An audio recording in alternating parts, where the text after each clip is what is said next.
celebrity scandals. A startling assertion is made first. The responses follow, followed by the theories, and lastly, the split. Individuals choose sides, defend their viewpoint, and disregard anything that contradicts their account of what happened. In this instance, the purported altercation between Mendeecees and Tamar was more about what others thought ought to have happened than it actually occurred.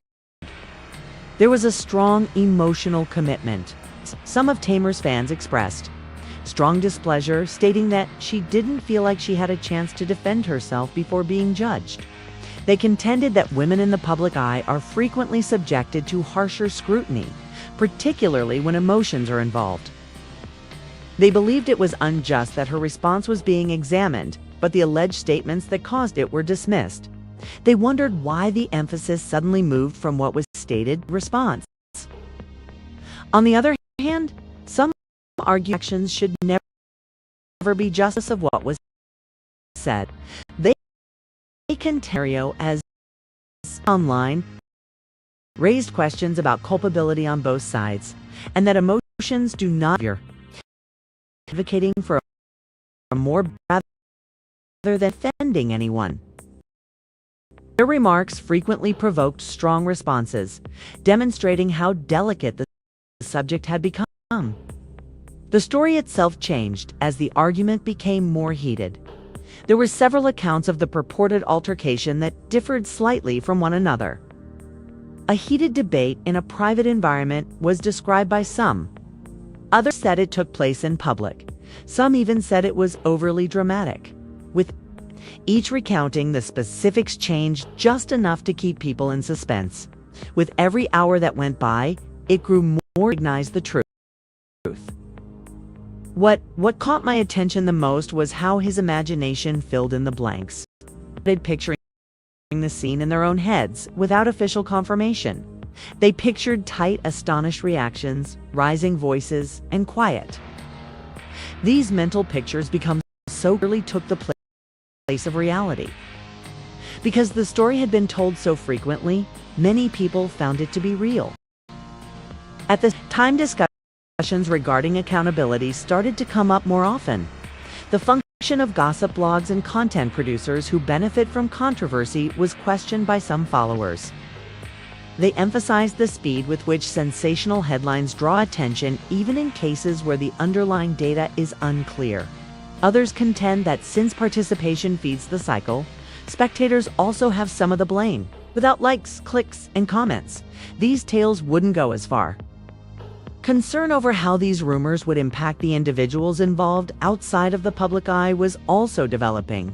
Many noted that there are actual people with families, feelings, and personal challenges behind the headlines.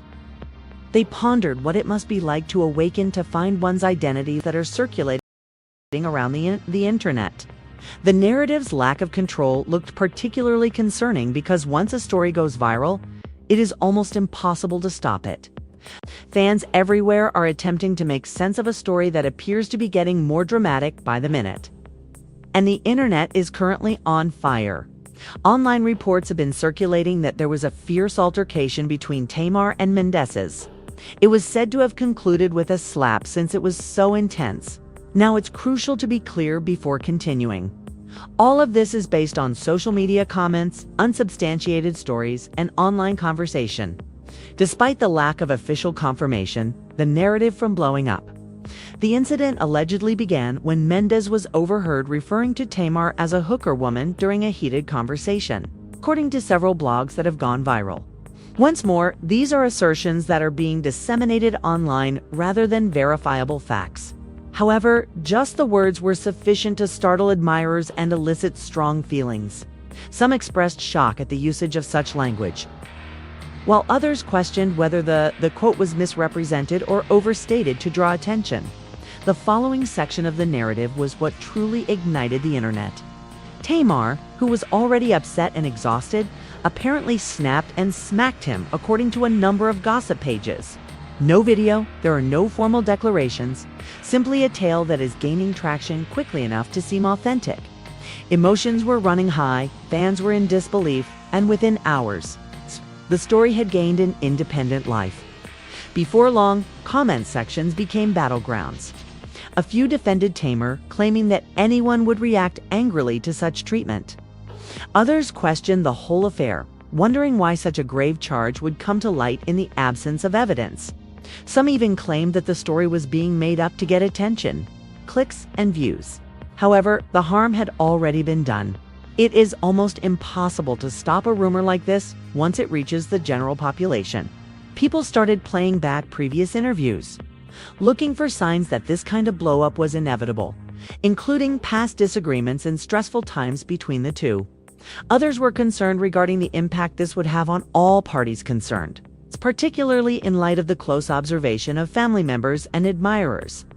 The public's perception of the family was split, and the internet quickly took sides. The fact that viewers see this event as real adds to its intensity. The rage, the charges, the purported altercation, everything sounds like it belongs on a reality show. However, this time, the distinction between reality and entertainment seems perilously hazy. Additionally, additional pages are still sharing their own interpretations of the narrative. Fans are stunned, feelings are running high, and everyone is eager to see what comes next. The narrative didn't blow up all at once. Like most online disputes, it arrived gradually and almost silently. Initially, there were sporadic posts with ambiguous remarks that suggested conflict between two well-known names. Screenshots, edited captions, and anonymous claims followed. They proliferated more quickly than anyone could identify their origin. The story had already taken shape in the public's consciousness before anyone knew what was going on. Mendeecees allegedly shouted something quite nasty to Tamar, according to what was being relayed. Words that immediately went too far. The term hooker woman started to recur frequently. It was always credited to him and was never supported by audio or video. But it was repeated so frequently that viewers came to believe it. The emotional weight that accompanied the scenario added to its intensity. Supporters weren't merely responding to rumors. They were responding to the meaning of the words. Many saw it as an assault on Tamar's dignity as much as her. Anger, incredulity, and disappointment were all over social media timelines. Some wondered how someone could say such, especially in light of the public the two's past. Others quickly retaliated, telling everyone that there was no concrete evidence and that reports on the internet were often distorted beyond recognition. The tone changed as the hours went by. Shock gave way to conjecture, which in turn gave rise to in-depth narrative. The versions that are making the rounds online claim that the purported remark wasn't made in a vacuum. People said it happened during a heated argument, when feelings were already running hot. According to some blogs, tension has been growing for some time. Unresolved problems were simmering beneath the surface until they eventually erupted. Once more, none of this was verified, but the manner it felt almost cinematic as it was being told. Then came the portion that really caused havoc on the internet. According to several rumor sites, Tamar apparently smacked him after becoming enraged and stressed. No video appeared. There were no public witnesses. It's merely a statement that has been said enough times to feel like everyone could visualize this scene. Fans responded right away. Some stated they said that anyone pushed that far might lose control so they could understand her behavior. Others were quick to point out that regardless of the provocation, violence was never the solution. The gap was sharp and instantaneous. The speed at which people took sides made it much more difficult. Tamar's supporters vigorously supported her, pointing out how frequently women are treated disrespectfully before being chastised for their emotional reactions. They contended that the emotional reaction was reasonable if the words were actually spoken. Conversely, some questioned the narrative as a whole, questioning why like that. There was no concrete evidence to support a serious event. They cautioned against trusting everything you see online, especially if it comes from unidentified sources. Before long, it was more than just the two of them. Fans started dissecting old disputes, interviews, and real-life incidents. TV appearances looking for trends that would account for the purported conflict. New captions were added to the videos. Old quotations were removed from context. And all conversations were suddenly